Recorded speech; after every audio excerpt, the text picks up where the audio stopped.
CMEGP योजना 2019 मध्ये सुरुवात झाली आणि त्या योजनेचे सुरुवातीचे जे गाईडलाईन्स आहेत जेव्हा GR म्हणतो आपण त्या गाईडलाईन्समध्ये आणि प्रत्यक्षामध्ये जे अर्ज केले जातात आज 2025 मध्ये सुद्धा म्हणजे 4 ते 5 वर्षामध्ये त्या गाईडलाईन्समध्ये आणि प्रत्यक्षात ऑनलाईन अर्ज करत असताना जो फरक आहे त्या फरकामुळे कन्फ्युजनची स्थिती निर्माण होते आणि आता जे नवीन लोक CMEGP मध्ये अर्ज करतात ते करत असताना त्यांना हा कन्फ्युजन होतो। नुसतं कन्फ्युजनच नाही तर ते यावर वादही घालतात आणि बऱ्याच वेळेला मला त्यांना कन्व्हिन्सही करावं लागतं। मित्रांनो काय नेमका हा फरक आहे किंवा कुठं कन्फ्युजन आहे किंवा कुठं तफावत आहे दोन्हीमध्ये प्रत्यक्षामध्ये तर तफावत हे आहे की CMEGP योजनेमध्ये आज रोजी जर आपण बघितलं तर फक्त आणि फक्त इंडिव्हिज्युअल म्हणजे वैयक्तिक फर्स्ट जनरेशन एंटरप्रेन्योर अर्ज करू शकतात आणि त्याचबरोबर बचत गटात अर्ज करू शकतात। पण ओरिजिनल गाईडलाईन्स जे आहे 2019 ला निघालेला GR किंवा गाईडलाईन्स म्हणून त्यामध्ये मात्र असं लिहिलेलं आहे की पार्टनरशिप संस्था आणि इंडिव्हिज्युअल अर्ज करू शकतात। मग जी गाईडलाईन्स वाचतात किंवा GR वाचतात त्या लोकांना असं वाटतं की प्रोप्रायटरशिप व्यतिरिक्त पार्टनरशिप किंवा संस्थासुद्धा अर्ज करू शकतात।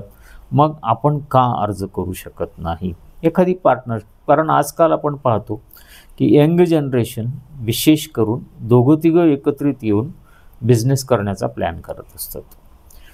त्यांचंही बरोबर आहे चुकीचं असं नाही कारण एकाकडे फायनान्स असतं एकाकडे नॉलेज असतं एकाकडे आणखी काही असतं असे तिघ जण मिळून किंवा मार्केटिंग स्किल असतात असे 2-3 लोक एकत्र येऊन पार्टनरशिप करून कारण प्रायव्हेट लिमिटेड वगैरे करण्यात चा खर्च जो असतो त्यांच्याकडे नसतो म्हणून असं पार्टनरशिप करून ते बिझनेस करण्याचा सगळा प्लॅन तयार करून म्हणजे सगळा विचार करून सगळं करून ते समोर येतात आणि त्यांना अचानक CMEGP मध्ये अर्ज करताना हे लक्षात येतं म्हणजे आमच्यासारख्याकडनं किंवा आणखी कुठून निर्देशनास येतं की नाही इथं फक्त इंडिव्हिज्युअल अर्ज करू शकतात।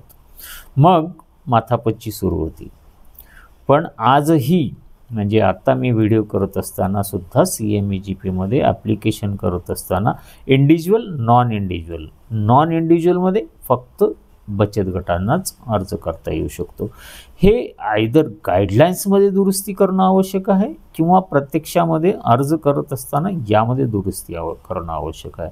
जरी आपण फर्स्ट जनरेशन एंटरप्रेन्योर म्हणत असू म्हणजे वैयक्तिकसाठी असेल योजना तरी त्यामध्ये फर्स्ट जनरेशन एंटरप्रेन्योरची पार्टनरशिप किंवा संस्था जर आपण GR किंवा गाईडलाईनमध्ये म्हणत असू की आम्ही घेणार आहोत तर इथे घेणं आवश्यक आहे। तर मित्रांनो ही मोठी तफावत आहे आणि ही तफावत दूर होणं आवश्यक आहे आणि ज्या व्यक्तींना असं वाटतं की पार्टनरशिप किंवा संस्था यामध्ये अर्ज करू शकतात त्यांना मी सांगू इच्छितो आज तरी फक्त वैयक्तिक आणि SHG म्हणजे सेल्फ हेल्प ग्रुप म्हणजे बचत गट हे दोघंच फक्त यामध्ये अर्ज करू शकतात। मित्रांनो 2025-2026 च्या आता PMEGP योजना सध्या चालू नाही CMEGP एकच आहे तर या CMEGP मध्ये ह्या सगळ्या गोष्टी आपल्याला समजून घेऊन अर्ज करणं आवश्यक तर करा सुरुवात हा मूळ फरक समजून घ्या।